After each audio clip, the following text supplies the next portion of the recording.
Welcome back to Sports Talk ATL. I am Chase Earl, joined by Alex Lord. Now, this is another article from Bleacher Report, but this isn't really just Bleacher Report saying this. This has come up from, I'm sure there's been articles on The Ringer because they are the biggest Trae Young haters of all time. I don't know if you saw that tweet from Kevin O'Connor, but he was just like the Trae Young, DeJounte backcourt. Like he ranked a bunch of ones better, and there were some in there that were just awful. That could be a just stop tweeting. Maybe we do that for next segment. But they basically said Trae Young could be one of the next stars, and that could be traded. And it's so, to me, it's just such a lazy take at this point. I get like there's been some animosity, but like if you listen to everything that Trae said, and the whole coach color thing is overplayed. He loves Quinn. Quinn came for Trae. They're both entering the first year of 5-year deals. Like it's not coming in to an end soon. DeJounte Murray just signed a 4-year deal. Like they're not going to just blow this up next year. They're going to try to give it a few runs at this. So there's going to be a lot of stars that are traded before Trae Young. And I'm not even talking about this summer with Damian Lillard and Pascal Siakam. I mean, I think if you want to talk Joel Embiid, like I don't think he's close, but like there's going to be a lot more names that are going to come up before Trae Young is actually legitimately in trade conversations. Kid's 24 years old. He's 24 years old. He's already accomplished so much, became the second player to ever lead the NBA in total points and total assists. He hasn't had the best supporting cast. And I'm not just talking about on the roster. I'm talking about as a coach. I mean, Lloyd Pierce is an assistant in Indiana for a reason. Nate McMillan, though it's probably his choice, doesn't have a job right now. Quinn Snyder is a legitimate coach, a legitimate playoff coach who, yes, he hasn't gotten it done in the postseason. But to me, this Hawks team right now is better than those Jazz teams. I was never a Rudy Gobert fan. So when you're paying that guy a supermax, yeah, your team's not going to be that good. The ceiling's going to be low, especially with Rudy Gobert taking up so much of your cap. It's crazy. It's nonsense to talk about Trae Young in the very first year of this new relationship. It's the Quinn Snyder era in Atlanta, as if he's going to, request a trade. I firmly believe they are tied at the hip, Quinn Snyder and Trae Young, and DeJounte Murray's right there too. They're all signed through 2028. And then DeJounte is, I still think 2028. I think they're all here till 2028. If it doesn't work, I'm not saying it's going to work. If it doesn't work, it's all going to come crumbling down. It's not just going to be Trae requesting a trade. It'll be, Quinn Snyder leaving or getting fired, and then Trae will be like, all right, well, I'm out of here too. It's all going to come crumbling down. They're all tied at the hip. They're all in this together. Quinn Snyder chose Atlanta over several more attractive places, in my opinion, in terms of title contenders. He did it for a reason, and the biggest asset the Atlanta Hawks have is Trae Young. So I don't see it ending anytime soon, the relationship. Yeah, I mean, it's at least 2 years away. At least 2 years. At least 2 years. I want to talk about something about the disrespect Trae gets, but we'll wrap up this segment with one last thing.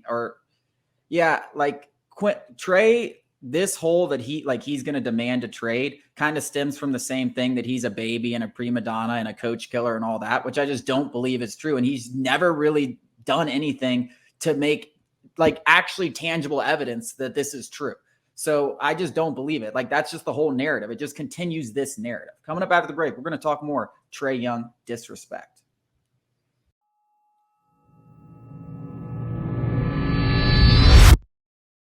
Welcome back to Sports Talk ATL. I am Chase Earl, joined by Alex Lord. We are wrapping up this show. Thank you guys for joining us on this Monday evening. Hope you had a great weekend.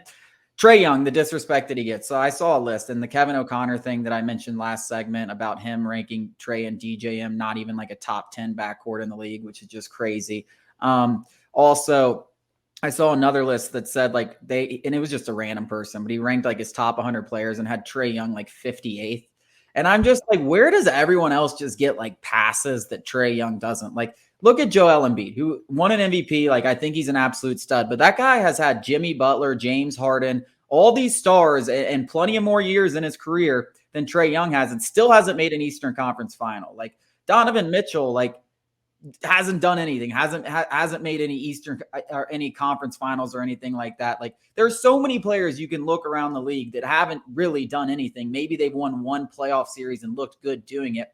That Trae Young took a team where the second best player was who? John Collins, like who we just traded in a salary dump. And yeah, he was a little bit better then, but and I liked that team, but there was no stars there. It was the Trae Young show and everything else. And he just carried your team past a team that a lot of people were picking to win the championship in the Philadelphia 76ers, who we just mentioned, Joel Embiid. I just don't understand why everyone else gets a pass, yet this 24-year-old kid who's done this all this stuff is all of a sudden like people are like, yeah, he's the 60th best player. And the narrative that he doesn't play defense, yes, he's not a great defender. Neither is 80% of the star point guards we're talking about. Luka's a terrible defender. Steph Curry's only just recently been a better. Damian Lillard is a terrible defender. Steph Curry's just barely become a decent defender as of recently. Listen, I'll go as far as Dame Lillard. I think I did see him where it was like wherever Dame goes is a better backcourt. It doesn't even matter who the shooting guard or whoever the two is. That's a better backcourt. Dame Lillard has been really, really good. He's a superstar. He might be a better scorer than Trae Young. He's not even close to the facilitator. You can't name two better facilitators in the NBA right now than Trae Young. You can't name two. You really can't. He is the best facilitator in basketball. Oh, yeah, and he can score at all three levels. He's not the mid-range god that some people might think. Oh, he just has an elite floater game. And that's in the mid-range. Just pure all-around offense. Like, yeah. There might be five better players.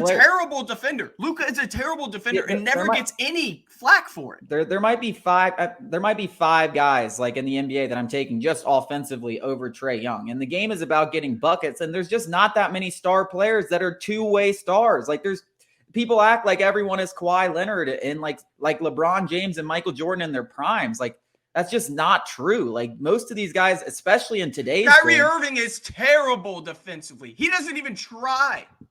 Yeah. The list goes on. Yeah, it's crazy. It's just ridiculous narrative after ridiculous narrative. And he kind of shuts you up like during the playoffs, but then like the offseason starts and people are just hating on the guy and trying to trade him for 2 second-round picks and stuff like that. Listen, we just talked about Trae Young getting traded. If hypothetically the Hawks ever did trade him, it would be a king's ransom. And guess what? There would be teams lining up to do it. Donovan Mitchell is terrible at defense. The list goes on. Like every, great offensive player, a point guard, is generally terrible defensively. Chris Paul's just a dirty player. He's not some stud defensively. That wraps up our show for this evening. Thank you guys for joining us. We will be back with you on Tuesday.